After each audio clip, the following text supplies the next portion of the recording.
Thank you. I will announce the Committee on Economic Development come to order. Please roll call. Each member is acknowledging that they are attending the meeting via Zoom and that they are located in Wayne County, Michigan, unless otherwise stated when I call your name.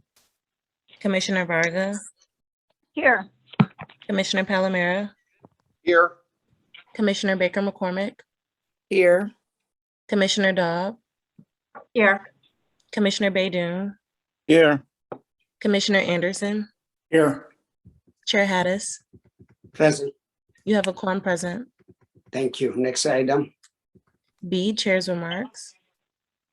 I have none. I just told everything till we have this wonderful presentation today by Dr. Ehrlich and Grims. And I hope everybody would see where we at on an issue important to all of us. Next item. C, approval of the September 28th, 2021 meeting minutes. Move approval, Anderson. Support. Motion been made and supported. Any discussion? Hearing none, all those who agree, we could do that voice, right? Yes. Yes. All those who agree signify by saying aye. Aye. Aye. Oppose. Motion carried. Next item. D, unfinished business. There is none listed. Thank you. Next item. Item 1, under new business, the economic outlook for Wayne County 2021 to 2023, prepared by the University of Michigan Research Seminar in Quantitative Economics. Let me start by thank Dr. Gabe Ehrlich and Dr. Donald Grims. And I have the privilege to listen to your presentation the other day. It was very educational and informative, and I hope the member today would see that. So which one of you wanna take on? Actually, if I may start to just kind of give, Wafa, just to give the commission a little background. Okay, excellent. So Wafa Denaro, Wayne County Economic Development Director. So we reached out to the University of Michigan last year to put together a study on the economic outlook. We, as a department, as a county, we're looking to be more data driven. And we thought, you know, this is a good way to start. We knew COVID had impacted us. We wanted to know what the economic outlook looks like, and we wanted to be able to quantify the work that we had put in, if it had a positive or a negative impact or no impact at all. So we're really happy with the outlook. We also know anecdotally that, you know, the projects haven't slowed down. We still have projects in, you know, Huron Township with the Pinnacle site. We have Eastland Mall development. We have developments throughout Western Wayne County. We are busier than ever on the economic development side. And we're really happy that our work over the last 20 months has really contributed positively to the economic outlook of our county. We're really happy with the work that Gabe and his team have put in, and I'm going to kick it to him from here to present the results of the economic outlook. Well, thanks very much, Wafa. And thanks to the Commission for having us here today. I'm very pleased to brief you on the contents of our forecast, and it's posted online on our website. If you Google RSQE, we should be the first link that comes up, and you can navigate to the report from there. So my name is Gabe Ehrlich. I direct the university's research seminar in quantitative economics. We're the economic forecasting unit in the university's economics department. And my colleague Don Grimes, who is one of the co-authors of this report, is also on the call with me today, and he'll be taking the back half of our presentation. Before I start, I'd really like to thank Khalil Rahal, Wafa Denaro, and Luz Mesa, and obviously thank you very much for the kind introduction, Wafa. I just wanted to thank them for working with us on this project and for reaching out to us about the possibility of collaborating It's been a pleasure to work with them this year, and I really do hope that this is the start of a long-term relationship. So with that, I'll jump right in if I can figure out how to use my mouse. What I want to do is start by putting our forecast into context by looking at what was happening in Wayne County's economy before the COVID-19 pandemic. And in particular, what I want to talk about is, well, how was Wayne County's economy doing in terms of generating broadly shared prosperity? This slide shows average adjusted household incomes in Wayne County here in the yellow line, and in the Michigan overall in the blue line in the years 2012 to 2019. And we've actually made a lot of adjustments to household incomes in these lines, really in order to be able to compare apples to apples. We've adjusted household incomes for household size, local cost of living, and inflation to express everything in terms of what we would call a 3-person household equivalent incomes in 2020 dollars. So there's a lot that goes into that, but really just the thing to think about is we've tried to make everything comparable in terms of the types of households in the state and in the county and cost of living. And the most important takeaway is that the recovery from the Great Recession was a period of strong income growth, both in Michigan and in Wayne County. Average adjusted incomes grew from $70,000 in 2012 in Wayne County here, up to about $86,000 in 2019. In Michigan, average incomes grew from about $84,000 in 2012 up to about $103,000 in 2019. So what you can see is that there was a gap in average incomes. The average income in Michigan was about $17,500 greater than in Wayne County, again, with those adjustments. And what I want to show you is how incomes were distributed in Wayne County as of 2019, both geographically and across racial and ethnic groups. The Census Bureau divides Wayne County into 13 public use microdata areas, or so-called PUMA regions. So again, it's public use microdata area, is what they call a PUMA. And that's the finest level of geography that the data we used to calculate these indices was available. And so this map shows you the 13 PUMA regions that make up Wayne County. There are 5 PUMA regions that make up the city of Detroit and 8 other regions that make up the rest of Wayne County. And so hopefully this map gives you a sense of the geography. And I'm going to just go ahead and click to the next map. Here what we've done is we've plotted our measure of average 3-person equivalent household incomes for each of those PUMA regions as of 2019.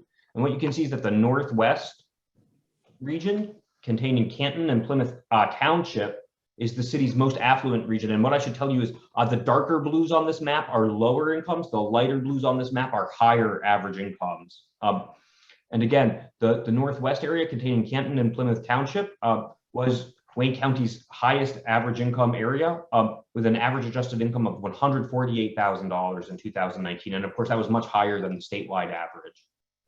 The next most affluent areas in 2019 were the southern downriver area down here, the area surrounding Livonia, and the northeast portion of the county up here, containing Grosse Pointe and Harper Woods. And all 3 of those areas had adjusted incomes of about $106,000 to $108,000, so pretty close to each other, and just a bit above the statewide average. The county's least prosperous region was Northeast Detroit, which had an average household income of $52,000 in 2019. And the 5 regions that make up the city of Detroit did have lower average adjusted incomes than the rest of the county, which I don't think will come as a shock to people, but I think it's useful to just put the numbers in context. The average annual income in the city of Detroit was about $59,400 in 2019. The average income for the rest of Wayne County was $101,000, which was similar to the statewide average. So that really is one of, I think, the important takeaways is when you look at Wayne County, the incomes in Wayne County outside of the city of Detroit really track the statewide average pretty closely. And then, incomes in the city of Detroit are lower than the statewide average. But the good news, or the encouraging news, especially when we think about the city, is that incomes in the city of Detroit were narrowing the gap with the rest of Wayne County prior to the pandemic.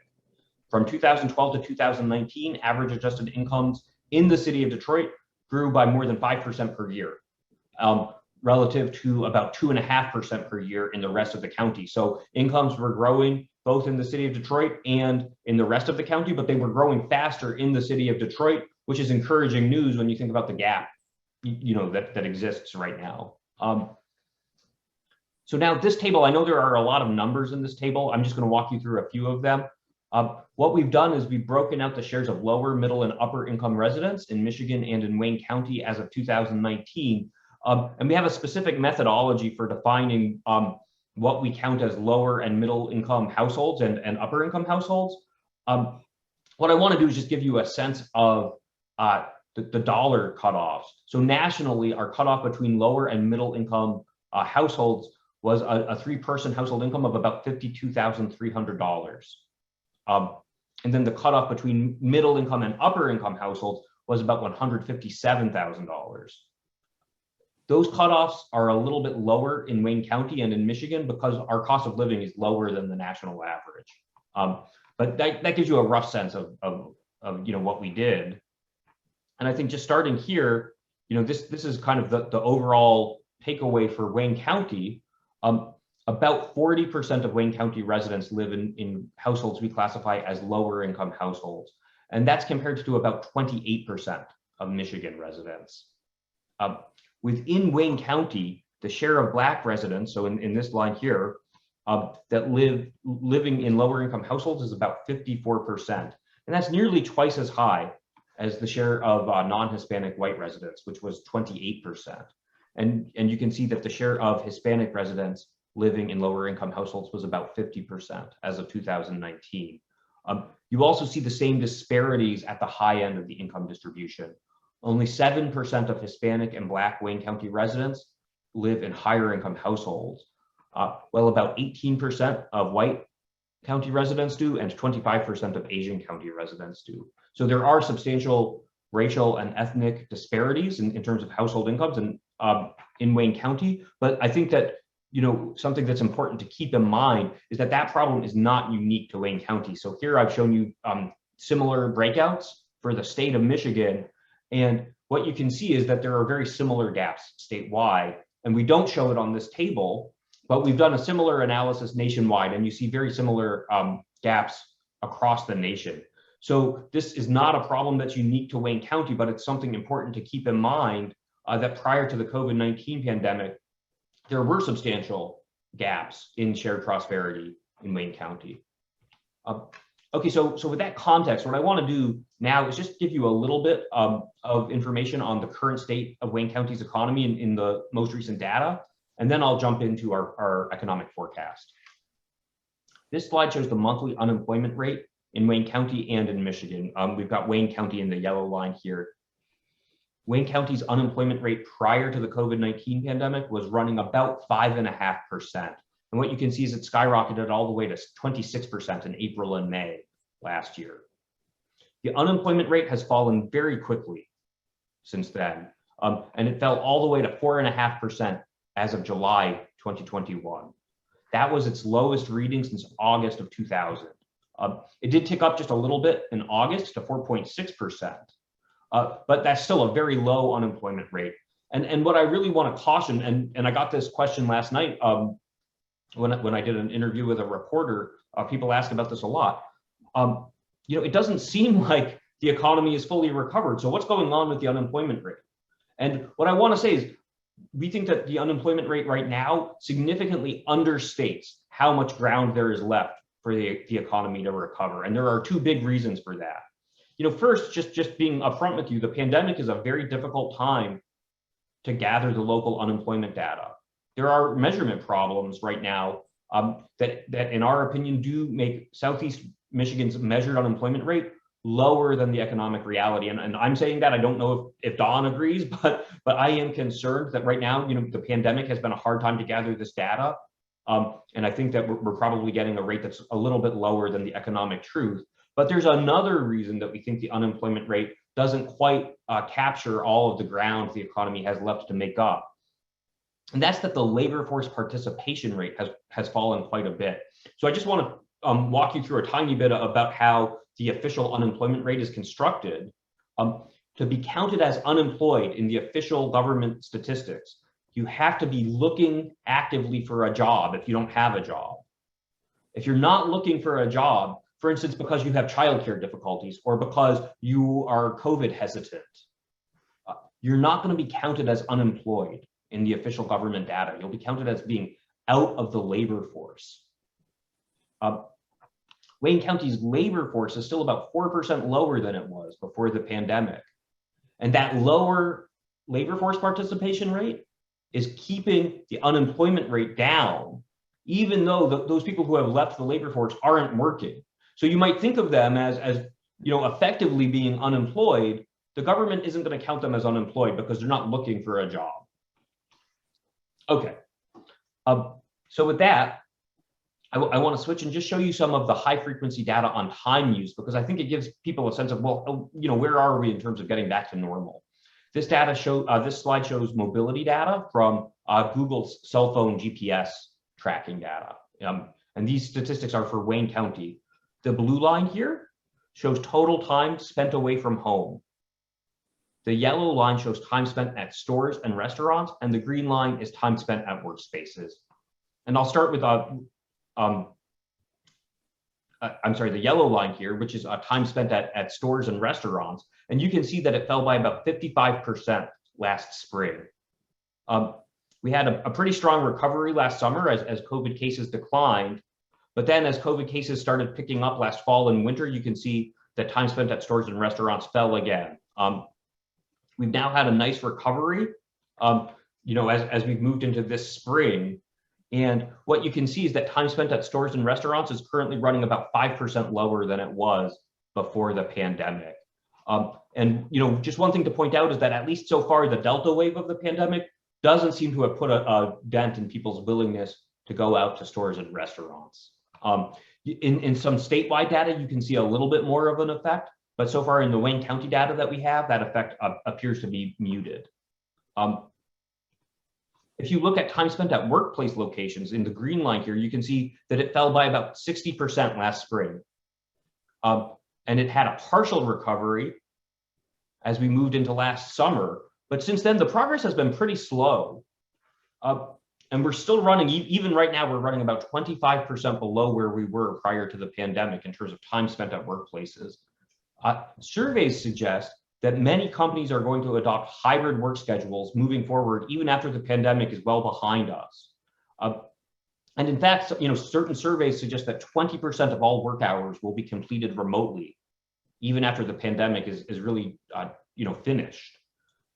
So in that case, we would expect time spent at workplaces to continue improving, and continue inching up, but we might actually be pretty close to the new normal, moving forward. So this is a big change from, the way things were before the pandemic, and it's definitely something to think about. What does the long-term economic future look like? One thing that appears to be the case is people will be spending less time in the office. Okay, so with that, I'll move to our US and Michigan economic outlook, and then Don Grimes will take over the presentation and he'll tell you about our forecast for Wayne County. This slide shows our forecast of US real GDP.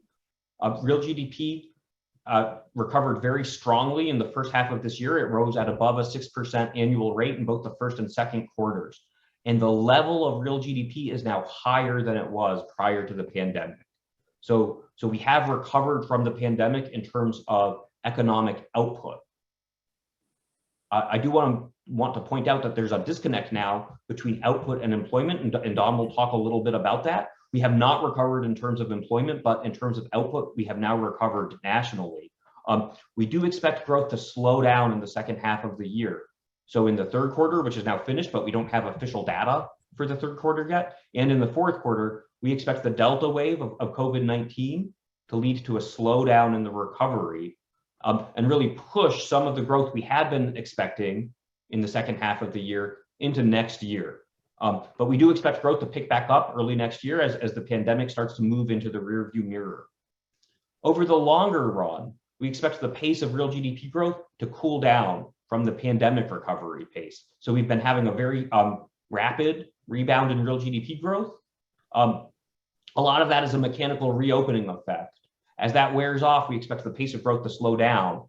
And on an annual basis, we're forecasting that output will grow by 5.8% this year, 4.1% in 2022, and 2.6% in 2023. But still overall, when you look at this graph, it really is a picture of a V-shaped recovery. And you can see how much faster the recovery in GDP has been than following the Great Recession, where we had, a much more gradual recovery. This slide shows our forecast of Michigan personal income, and I think it really speaks to why we've had a sharp recovery and why we're forecasting a sharp recovery going forward. You can see there's kind of a crazy looking pattern in this graph. There's a sawtooth pattern in the graph. Those spikes are related to the stimulus checks. So we had various rounds of stimulus checks that went out to households, and you see those in the personal income data as these spikes.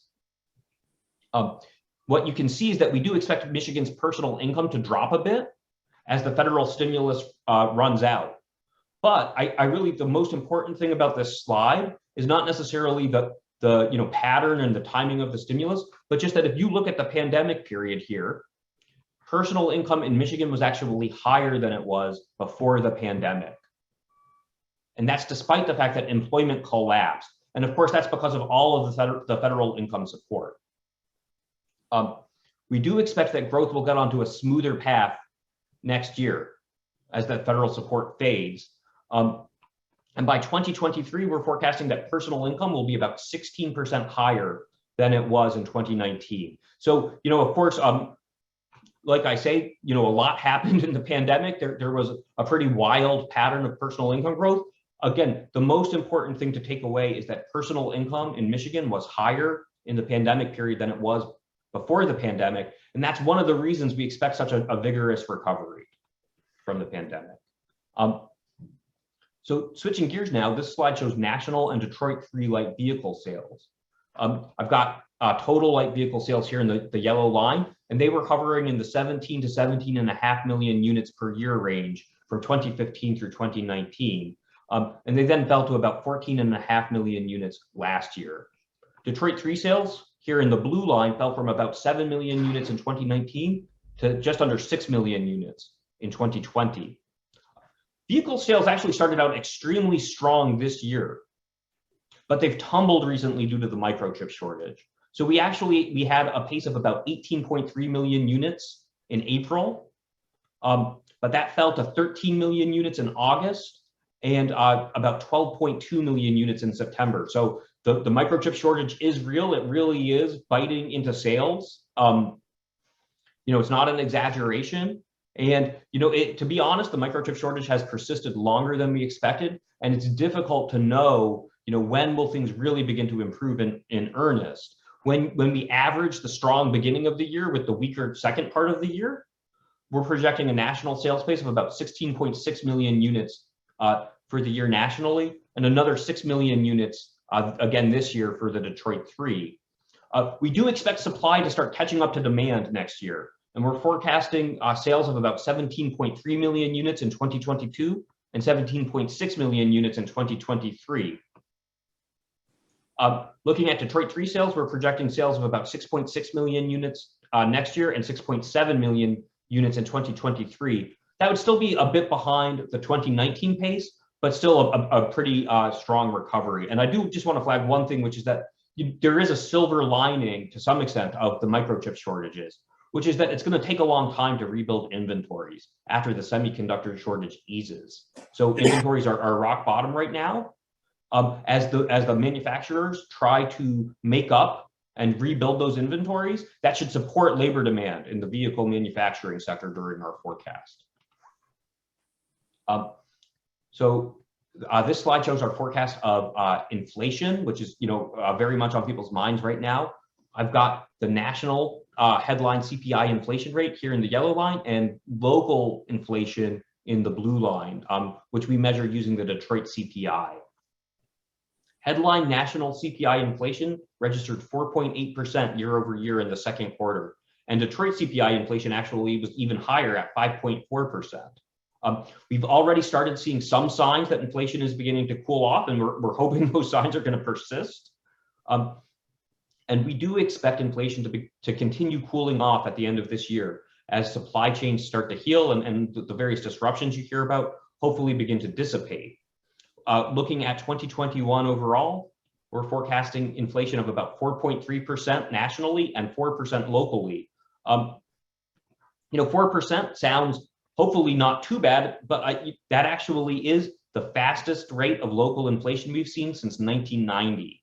So inflation really has picked up. It is substantially higher than we've seen in recent history. But what you can see in our forecast is we do expect inflation to cool off over the next couple of years. We're forecasting inflation of just under 3.5% next year, and then about 2.3% in 2023. So with that, I will turn the presentation over to my colleague, Don Grimes, and Don's going to tell us what we can expect for Wayne County's economy over the next few years. Okay, Gabe, go to the next slide. Our local forecast, as well as our state and national forecast, are all quarterly forecasts. Gabe showed you the monthly unemployment rate at the beginning of this presentation, but this is our forecast of the quarterly unemployment rate in Wayne County in the yellow line and the state of Michigan in the blue line. And if you look very closely at that yellow line, you see that we're actually forecasting a slight upward tick in the unemployment rate in the fall of 2021. We think this is going to happen because we believe the labor force participation rate is going to increase a little bit. In other words, people are going to rejoin the labor force. Gabe talked about how so many people had dropped out of the labor force because of COVID. We think that more of them are going to come back this fall. And even though we're projecting job growth in Wayne County, that the number of people rejoining the labor force will exceed the number of new jobs. So you'll get a slight increase in the unemployment rate this fall. One of the problems, of course, is that we've trying to estimate the number when people are going to come back to work. This is a question that has perplexed the Fed as well as us. And it's quite possible that actually the number might come in a little lower than we're forecasting this fall if people don't come back to work, don't rejoin the labor force. So if you're going to take our forecast, probably I would bet on the under, at least in 21, as opposed to the over.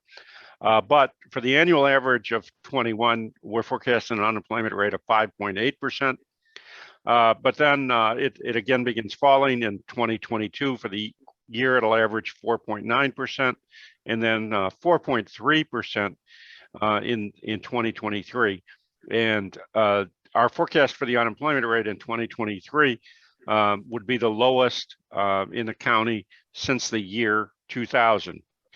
And roughly similar to what we had in 2019, actually slightly lower on an annual basis than what we had in 2019. So even though we're anticipating a slight upward movement in the unemployment rate this fall, what we're facing over the next couple of years are essentially labor shortages, very tight labor markets.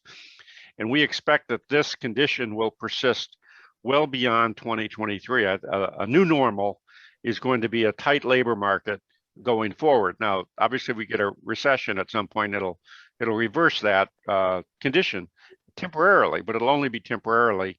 The structural nature of what's happening to demographic situation in Southeast Michigan and Michigan overall is that we're just not going to get very much growth in the labor force. And if we get growth in employment, it's going to be a challenge. So one of the things to keep in mind going forward for an economic development position is how do you get new people into Wayne County and in the state of Michigan, particularly people who are in the prime working age category, people aged 25 to 64. And one of the great sources of potential workers in that age group is international migration. The population that is native born that's aged 25 to 64 has been declining and will continue to decline. And so what we're going to need to do is to attract more international migrants if we want to even slow the rate of decline in the 25 to 64-year-old population. So international migration is very important to the state, and in particular to Wayne County. And Wayne County's been very good and successful in attracting international migrants in history. So that's one of the advantages that the county can build on. So if we go to the next slide, this shows our total payroll employment for Michigan and in Wayne County. The values are actually indexed to 100 in 2019, peak employment in both the county and the state, so that we can show the change between in the county and in the state, sort of effectively using with widely different scales, so we can standardize the scale. So if the yellow line is Wayne County, and if you look to the left, what you'll see is that employment growth in Wayne County has tended to lag behind employment growth in the state. In fact, since 1969, the county has lagged behind the employment gains than in the state. That was 47 years where our employment share declined from 36% to a little over 17%. So the long period of relative decline in the county, but that turned around starting in the year 2016. The county started growing a little bit faster than the state. Even though both the county and the state lost about the same number of jobs in 2020, what you see if you look at our forecast towards the right is that the county is growing slightly faster than the state. So that we're expecting that the county will continue to outpace the state over the next 3 years. In 21, we're expecting employment growth of 3.2% on an annual average basis, 4.2% in 2022, and 2% in 2023 as employment gains begin to get crimped by a decline in the unemployment rate. By 2023, employment in the state of Michigan is forecast to be about 1% below where it was in 2019. And in Wayne County, we're expecting the employment level to be about 0.5 percentage point below where it was in 2019. So the number of jobs in Wayne County, and this is jobs counted at business establishments and government establishments located in Wayne County, that's what's known as payroll employment, is forecast to get essentially back to where it was in 2019. If you remember from the prior slide, we're actually expecting the unemployment rate to be slightly below where it was in 2019, reflecting sort of a sustained drop in the labor force, even though we expect it to pick up a little bit. If we go to the next slide,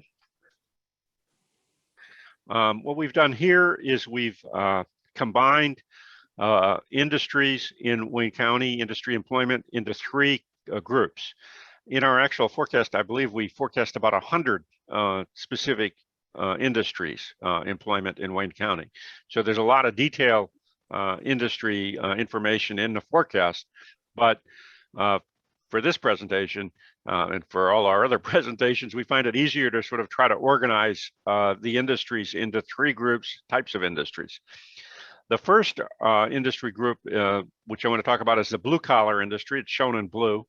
And the blue collar industries are construction industry, mining, the manufacturing industry, and transportation warehousing industry. And you can see on here that has been a rapidly growing industry since 2010 in the county. But then during the COVID recession, it lost 9% of its employment in 2020, but then begins a very vigorous recovery in 21. We recover about 80% of the jobs we lost in 2019, and this vigorous growth continues through the forecast period, so that by the end of 2023, we're expecting that the number of jobs in blue-collar industries in Wayne County will be about 7% higher than it was in 2019. Now, as I mentioned, this includes the construction industry, which we're forecasting very rapid growth, job gains over the next couple of years. And one of our concerns is that, again, we won't have enough workers to fill those jobs in the construction industry. Builders are reporting a very hard time finding workers, as you probably all know. And there's both a possible constraint on our forecast and an opportunity for young people in the county if they were to get trained and get into the construction industry field. At least for the next 2 or 3 years, we think it'll be a very strong job contributor, if it can be. The yellow line in this graph shows higher education attainment services industries. So these are industries that tend to employ people with higher levels of education. They include industries like legal services and engineering services, the government, including public schools, the finance sector. So industries where there are lots of workers who are fairly well educated. And what you see is that it has took a slightly smaller decline in 2020, decline of only about 4%. And then in 21, it's essentially flat. Now, that's a bit of a statistical artifact, we think. It includes corporate headquarters. There's an industry called corporate headquarters, which count people who work at corporate headquarters. We don't know the specific firms involved, but in the first quarter, there was a job loss of about 4,000 in the data that we get from the state on the number of people working at corporate headquarters in Wayne County. We don't know, which firm or what business establishment that occurred at. And we're not even 100% certain that won't be revised away, because they have they categorize things by industry and by establishment. They may move that back at some later point, but it is holding down our employment gains in 2021. And then, but the growth then continues through the next couple of years after that. And by 2023, even with this job loss of 4,000 in the first quarter, we're back to where we were in 2019 in the higher education services industry. Last industry category and that I want to call your attention to is the green line.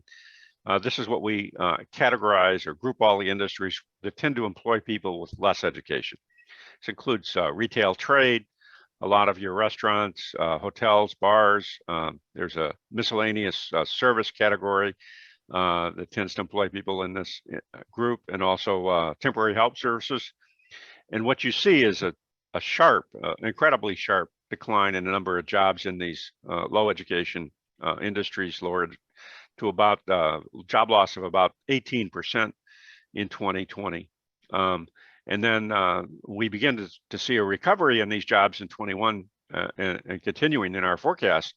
But even by 2023, we're expecting that the number of jobs in these low education attainment industries is going to be about 7% fewer jobs than they had in 2019. So one of our concerns, of course, is that there are going to be many fewer job opportunities for people with less education in the county, and that as Gabe showed you, the inequality issues that are persistent in the county and in the state, the results are very similar when we look at the state industry growth, are going to be a problem for people with less education. Gabe, if you move along. In this slide shows our forecast for the average real wage in Michigan and in Wayne County. Again, expressed in 2020 dollars, so it's measured in real terms adjusted for inflation. The blue line is the state of Michigan. The yellow line is Wayne County.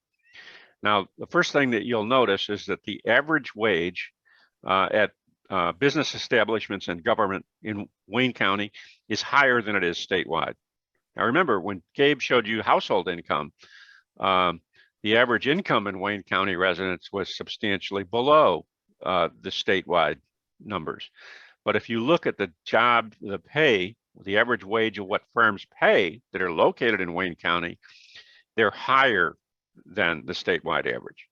So there is this substantial disconnect. The firms that are located in Wayne County pay relatively high wages, partly because of the mix of industries, whereas the households that are living in Wayne County have relatively low income, although that's really an issue that's concentrated in the city of Detroit. The county outside the city of Detroit has incomes that are about the same as the state, as Gabe pointed out, although not higher than the state, which you would expect given this average real wage.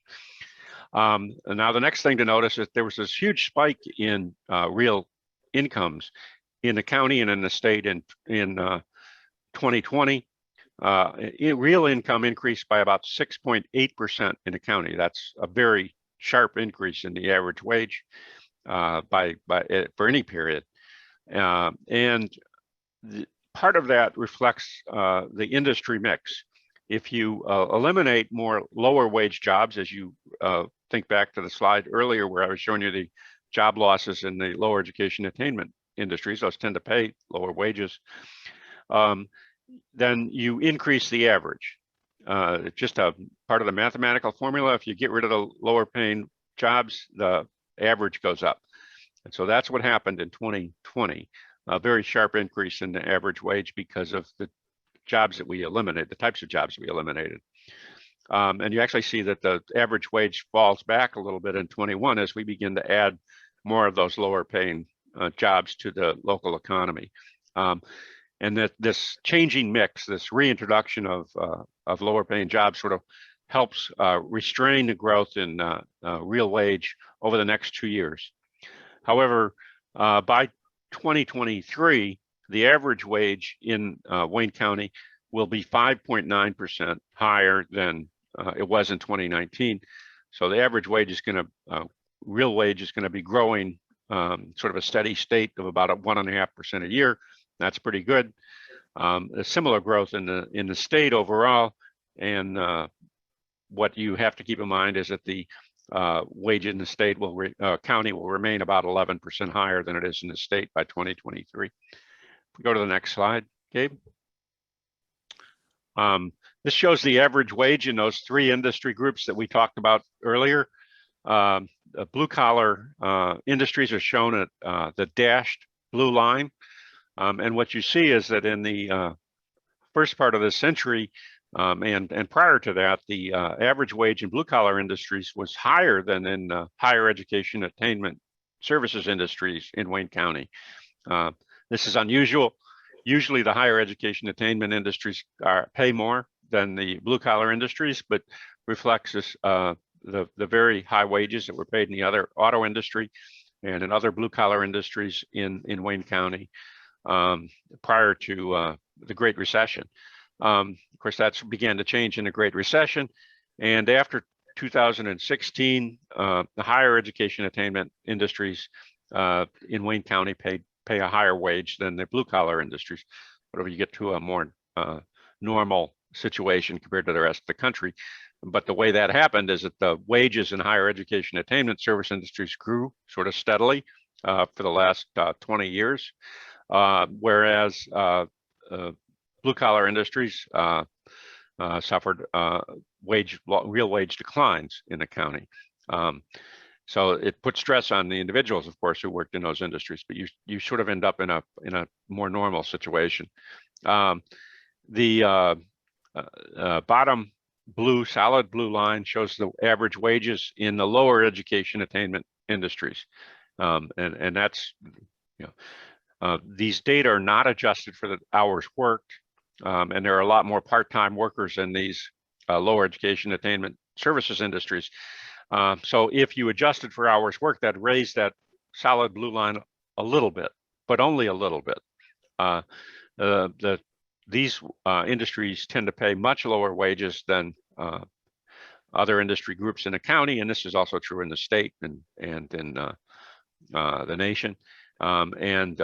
It's one of the reasons why we have people who don't make much money is they work in these lower education attainment services industries.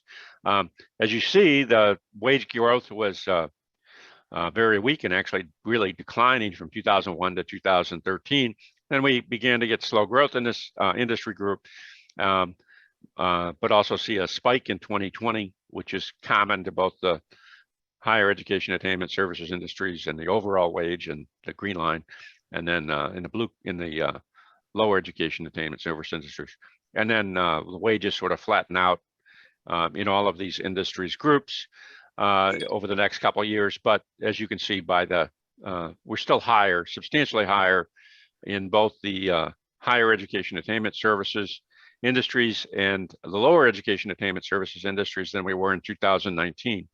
The average wage in the blue collar industries were actually expected to be a little bit less in 2023 than they were in 2019.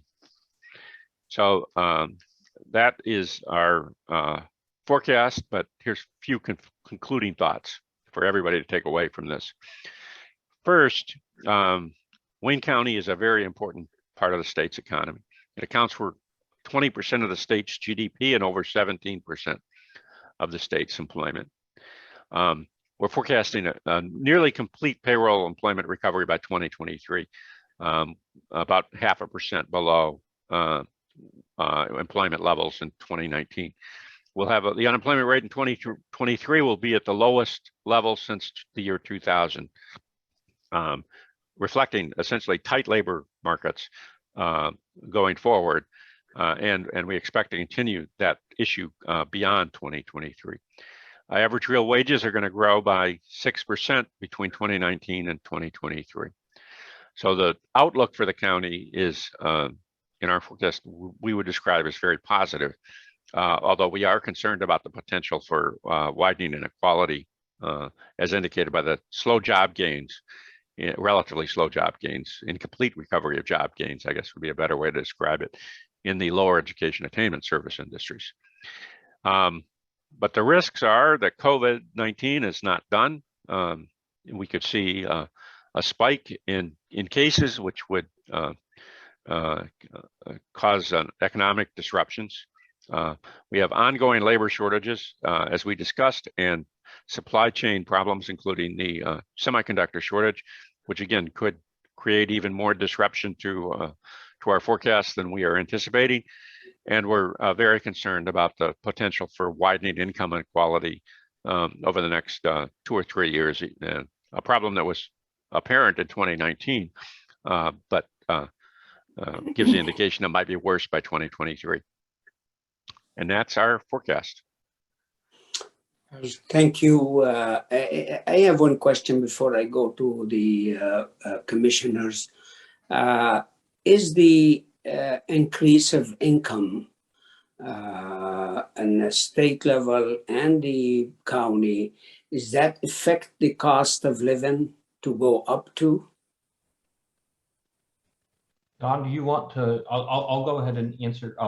We've adjusted all of those figures for inflation, so those are inflation adjusted increases. So although we do expect inflation and we do expect the cost of living to rise, the income figures that we were sharing account for that.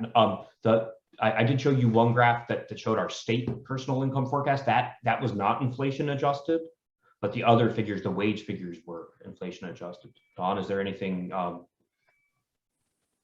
You covered it. Thank you. Now I have Commissioner have some question. I go to Mr. Anderson, Commissioner Anderson, then Commissioner Dobb.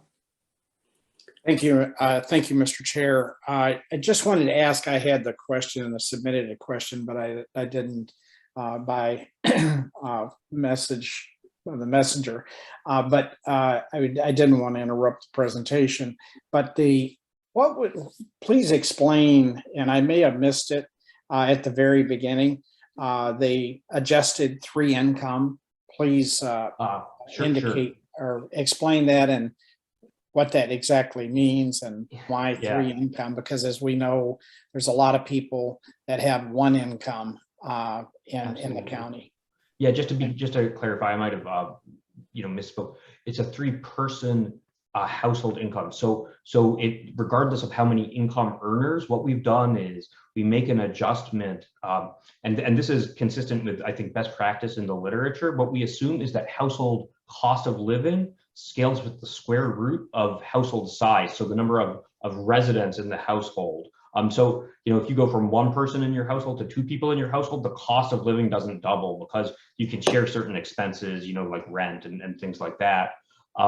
So it's not about a three income household, it's about a 3-person, so 3 people in the household. And to your point, you're exactly right that, many households have only one income earner. And we have started doing, some research about, well, what fraction of jobs can really support a 3-person household at a middle-class lifestyle on one income. And that's probably a discussion for another day, but that's how we do that adjustment. Okay, I appreciate the presentation, and I assume you're still doing the forecasting for state of Michigan also, correct? That's right. Yeah, and so it was always beneficial when I was in the legislature to have some indication of where we're headed. I think COVID is the great unknown as to how many variants we're going to see. And I think we all have to keep that in the back of our mind, of course, and realize, I guess if 2022 will be the great harbinger, I think, of what we're should be expecting for 23. But these supply shortages are going to, as you mentioned, are going to still cause a big disruption in the manufacturing, certainly, and even the retail industry. And it's just a unknown how long, when you see the news reports of all the ships and the shipping, carrying the shipping containers in the Pacific, that it's certainly going to disrupt this holiday season a great deal. And I'm sure there's a lot of manufacturing parts out there too. But anyway, thank you for your presentation. Thank you. Thank you, Mr. Chair. This is Don. Just going to put a plug in for our conference in November. Gabe didn't mention it, since we'll be doing a forecast for the state, including state revenue in November, and anybody can sign on to it. Go to the RSQE website, and it's free. What is that, the 19th and 20th, Gabe? I think 18th and 19th. 18th and 19th. So check that out if you really are interested. Glenn, we're in the legislature, so you've probably seen those before. Right, a few of them. Thank you. And if we could get if you guys could shoot us an email to WAFA or on that, and the timing of that, and the Zoom that has, so any of us that would like to could join in on it. Thank you. Thank you. Commissioner Dow. Thank you, Mr. Chair. I don't know if you have enough data to answer this, but have you noticed any increase in employment, people coming back to work since the end of the extra $300 a week unemployment benefit that ended in September? I think it was September 4th. It's a really important question, and this is something that's been discussed quite a bit. The first thing to say is, we don't have a ton of data, on how things have evolved, and especially for Wayne County, the data, the finer you go in geography, the more the data lags behind. So in fact, nationally, we just got the September jobs report, this past week, this past Friday. And so to give you a sense, the so-called reference week that they use for those statistics is the week that includes the 12th of the month. And so there was really not that much time, after the expiration of the benefits for that to show up. Now, some states ended even earlier, but just to give you, at a national scale and thinking about, what have we seen in the data, there really is not a big effect that you can see when you compare states that did end the $300 per week early versus states that did not end the $300 per week early. You hardly see any effect. Now, I do want to be upfront with you. That's there were lots of things going on. There were different trends in terms of COVID. So I think it's an open question. How much effect could you expect to see? I think our judgment is, listen, the $300 a week was probably a factor affecting some people's decisions on unemployment, But at the end of the day, it was a minor fact, it was a small factor, is our judgment. The reality is the data is noisy, but you certainly don't see a meaningful effect in it when you compare states that ended the $300 per week early versus those that didn't. Okay, thank you. So far. And then I just have one other question, and I don't know if you guys are the right people to ask, since you're primarily just the data people, or this might be for our Wayne County department. But you spoke about international migration being important to get younger people coming into the county. Do you have any examples of other counties or other communities that have successfully done things to attract people from other parts of the world to come and move into their communities and live and stay for a while? Don, do you I don't know the policy choices. The one thing that I think that people have to really understand is that there's a lot of focus on migration that's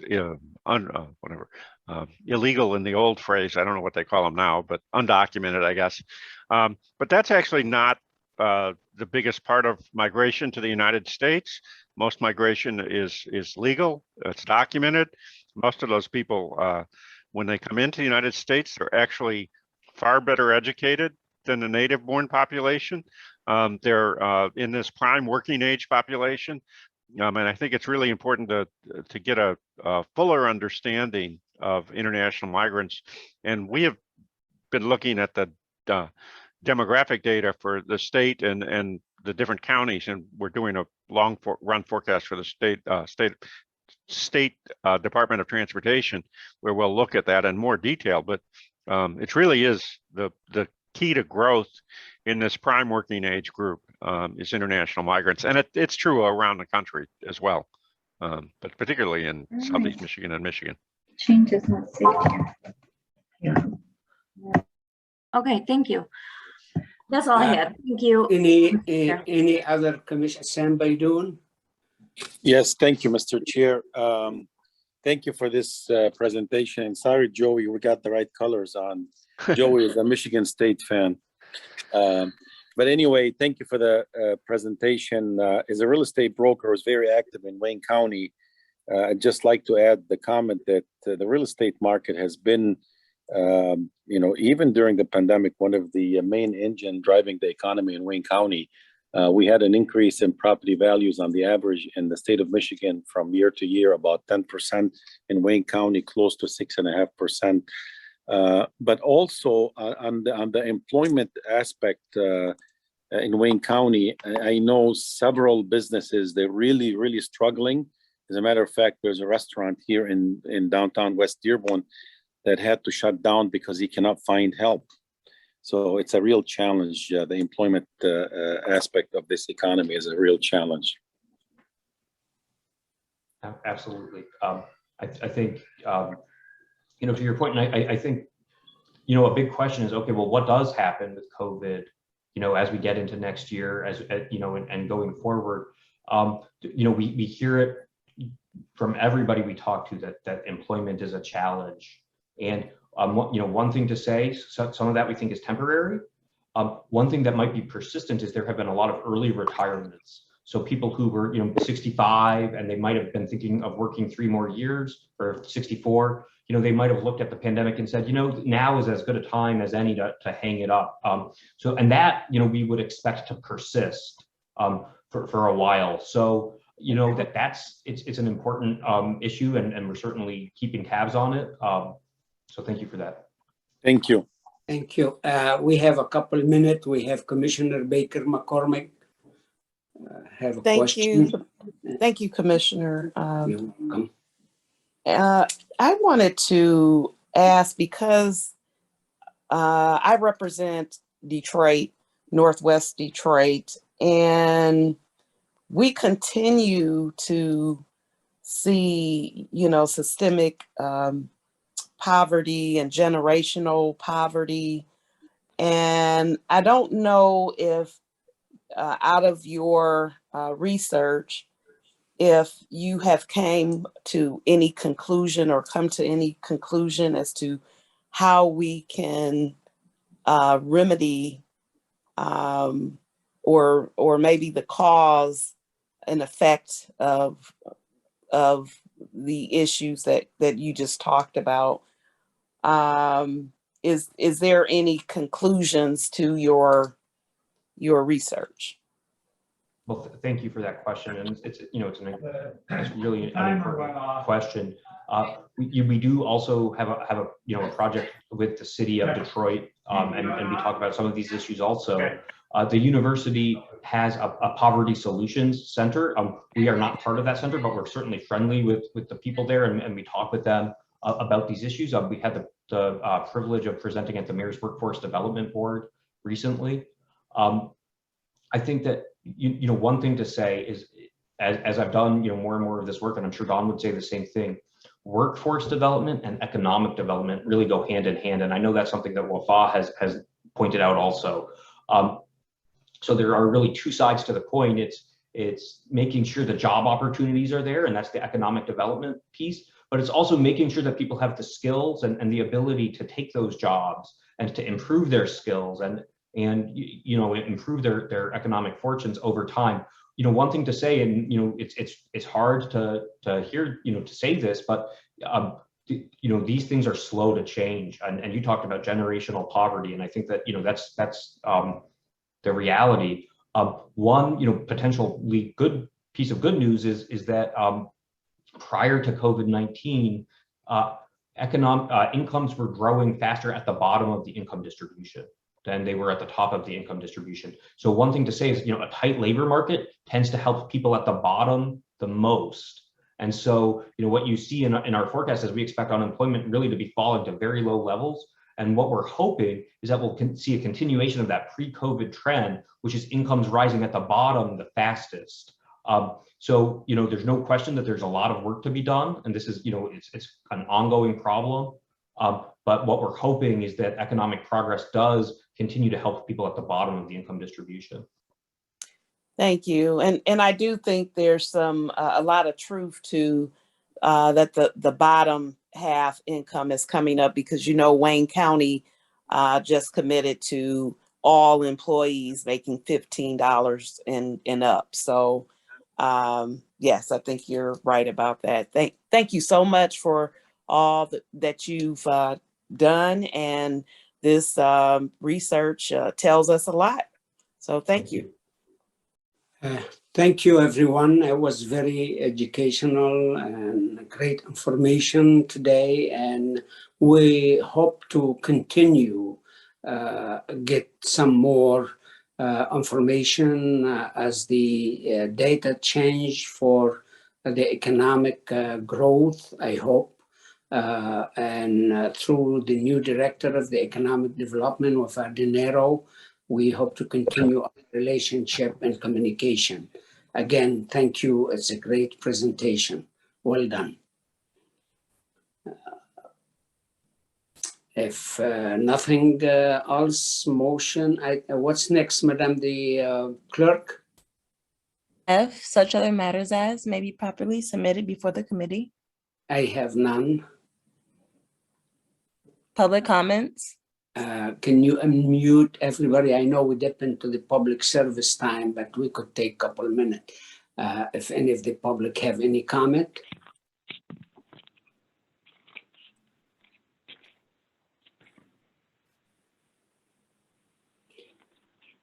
Everybody been unmuted? Yes.